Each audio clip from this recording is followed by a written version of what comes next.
So ayun na nga mga kabarya, no?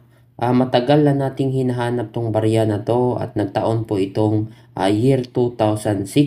Pero hanggang sa ngayon mga kabarya ay hindi pa rin natin nahanap.